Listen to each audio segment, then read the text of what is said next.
Alors bonjour les parents, aujourd'hui je vais prendre quelques minutes pour vous expliquer les cotes et les lettres que vous retrouvez parfois sur les travaux qu'on vous demande de signer.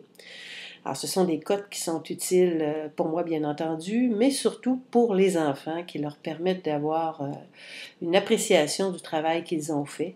Et surtout ça va au-delà de la note dans le sens où ça donne aussi le comment s'améliorer. Alors, les trois principales cotes que vous connaissez déjà parce qu'elles sont utilisées depuis que votre enfant fréquente l'étincelle. Donc, on a les quatre cotes CB+, CB, CA et CD. Alors, quand on a un travail où on a eu CB et CB+, ça veut dire qu'on chemine bien, l'enfant chemine, il fait ce qu'il a à faire vers sa réussite. Ça ne veut pas dire que c'est parfait, bien entendu, mais il fait ce qu'il a à faire et on pense qu'il va atteindre la réussite avec ses méthodes de travail. Parfois, on a un petit CA. Donc, CA, c'est une zone d'inconfort. Je leur dis souvent que c'est une zone d'inconfort. Donc, tu chemines et tu dois porter une attention particulière. Cette attention particulière-là, elle peut se manifester, par exemple, en ayant besoin de demander de l'aide, en étudiant encore plus, en développant des méthodes de travail, en utilisant les stratégies qui sont enseignées en classe pour la réussite. Donc, c'est une zone d'inconfort. On ne sait pas exactement vers où on s'en va. Il y a des choses qui sont quand même acquises, il y en a d'autres qui restent à travailler. Donc, c'est toujours, évidemment, en faisant référence au groupe classe, bien entendu. Et à l'élève lui-même, évidemment. Et on a aussi le chemine difficilement. Quand cette cote-là apparaît sur un travail, c'est vraiment une lumière rouge qui s'allume. C'est dire on s'en va vers l'échec. On est probablement en échec. On a de bonnes difficultés. Il faut vraiment s'asseoir. Probablement, dans ce temps-là, les enfants savent qu'ils doivent revoir leur méthode de travail, revoir la compréhension aussi des stratégies qu'on leur enseigne en classe. Ça, c'est les quatre qui viennent régulièrement dans toutes les situations. Donc, une appréciation sur le cheminement de l'élève qui s'en va vers un bulletin ou vers un examen du ministère ou s'il est en 6e année. Il y a aussi d'autres lettres qui apparaissent sur les travaux de votre enfant. Ça peut être, par exemple, ceci, qui fait référence aux réponses que l'enfant donne. Donc, une réponse correcte et une réponse développée, c'est évidemment une réponse qui est acceptable, bien entendu, donc qui répond aux attentes du travail qui a été donné à votre enfant.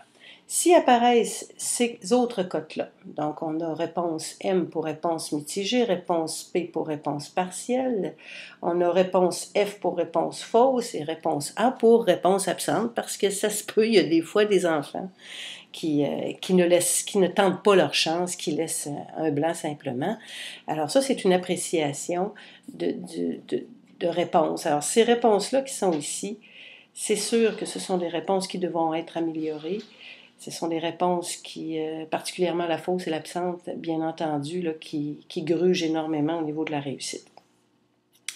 Alors, ces cotes-là, elles peuvent apparaître dans une fiche de lecture, dans un texte en univers social. Elles peuvent apparaître un peu partout là où on a des réponses à donner. Dans un autre type aussi de lettres qu'on voit apparaître parfois sur les travaux, c'est le fameux SC pour stratégie de compréhension. Donc, à l'étincelle, on outille les enfants pour leur permettre d'avoir des stratégies de compréhension. En mathématiques, ça peut être, bon, je lis mon problème, j'essaie de dégager les éléments importants qui vont m'être utiles pour la réalisation du problème. En français, ça pourrait être, j'identifie les mots questions dans une question, ou bien je fais mes stratégies de compréhension dans un texte d'univers social. Donc ça, ce sont des stratégies qui sont enseignées. Il se peut que votre enfant, s'il a une compétence très développée, ne les utilise pas parce qu'il les fait probablement de façon spontanée. Pour les autres élèves en difficulté, c'est important d'insister pour être sûr qu'ils les utilisent. Le SC, lorsqu'il a un X dessus, veut évidemment dire que l'élève ne les a pas utilisés. Ensuite, on a la cote SO. Alors, SO, ça c'est pour vous donner une appréciation de la qualité d'écriture de votre enfant. Elles sont utilisées dans toutes les matières, elles peuvent apparaître partout. Donc, le SO veut dire superbe orthographe. Quand il a un X dessus, ça veut dire que dans le fond, votre enfant n'a probablement pas fait l'effort nécessaire pour corriger son texte. On parle ici d'écriture libre, là où on n'a pas eu le temps d'utiliser le code de correction.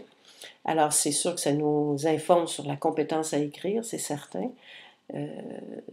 Donc, c'est ça. Ça veut dire, c'est une appréciation pour l'enfant, lui dire, écoute, là, ta langue maternelle, c'est le français. C'est important de l'utiliser puis de la soigner quand tu l'utilises.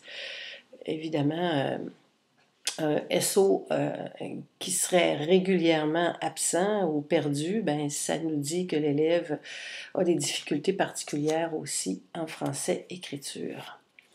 On a aussi certaines cotes qui peuvent apparaître comme celle-ci, les C, les I, les R, et ça, ce sont des cotes qui apparaissent surtout dans les travaux que l'on fait en lecture. En fait, ça signifie les types de questions. Dans un travail qu'on a à faire en lecture, on a des questions de comprendre.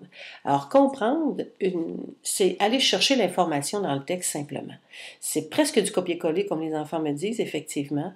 Donc, évidemment, il faut que j'ai compris ma lecture, c'est l'idée comprendre. Donc, quand il y a un C qui apparaît, c'est signe que la question qui se prépare à répondre, c'est du comprendre et ce que j'ai de besoin, c'est d'utiliser le texte uniquement. Il y a aussi des types de questions qui sont des I. Donc, I, c'est interpréter. Et pour réussir une question interprétée, il faut que j'aille d'abord dans le texte, je me réfère toujours au texte, et ensuite, j'y ajoute du moi. Donc, c'est pour ça que parfois, je vais ajouter le mot moi ou texte dans les travaux, ce qui veut dire qu'il faut utiliser le texte et le ramener, faire un lien avec mon propre vécu.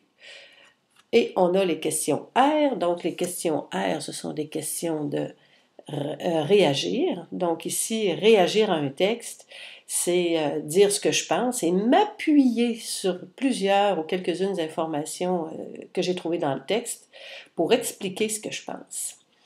Alors, ces cotes-là, on peut les retrouver aussi dans la fiche de lecture que votre enfant a à faire à toutes les semaines. Donc, c'est certain qu'à tous les mois, le roman qu'il lit l'aide évidemment à développer sa compétence à lire, ça c'est certain.